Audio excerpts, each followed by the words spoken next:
মনে রাখবেন একটা হাদিস, সারা জীবন মনে রাখবেন। বান্দা আল্লাহর সম্পর্কে যেমন ধারণা করে আল্লাহ বান্দার সাথে তেমন। আমার কথা কি বুঝতে পারছেন? বান্দা আল্লাহর সম্পর্কে ঠিক যেমন ধারণা করবে আল্লাহ বান্দার প্রতি হুবাহু তেমন থাকবে। দেখবেন, এক্সাম্পল দেখাবো। উমর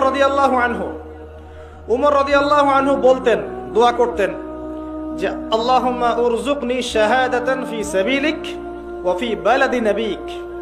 হে আল্লাহ, আমাকে আপনার নবী মুহাম্মদ সাল্লাল্লাহু আলাইহি ওয়াসাল্লামের শহরে শাহাদাতের মৃত্যু দিয়ে। কথা বুঝতে পারছেন? বুঝেন নাই মনে হয়। হে আল্লাহ, আপনি আমাকে আপনার নবী মুহাম্মদ সাল্লাল্লাহু আলাইহি ওয়াসাল্লামের শহরে মদিনায় আমাকে শাহাদাতের মৃত্যু দিয়েন। মদিনায় শাহাদাতের মৃত্যু পাওয়ার কোনো চান্স আছে? কারণ মদিনা তো ইসলামিক রাষ্ট্র, এখানে ইসলামিক হুকুমত তখন কায়েম ছিল, সবাই মুসলিম, বেশিরভাগই, কিছু কিছু অমুসলিম আছে খুব অল্প।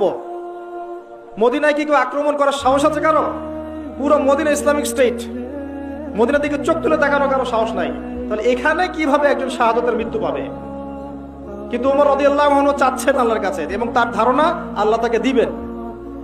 ঠিক একদিন ফজরের নামাজে উনি কিরাত করছেন, বিসমিল্লাহির রহমানির রহিম আলহামদুলিল্লাহি রাব্বিল আলামিন করতে করতে গায়রিল মাগদুবি আলাইহিম ওয়ালাদ-দাল্লিন শেষ হতে হতেই পিছন থেকে একজন এসে তাকে ছুরিকাঘাতে হত্যা করল।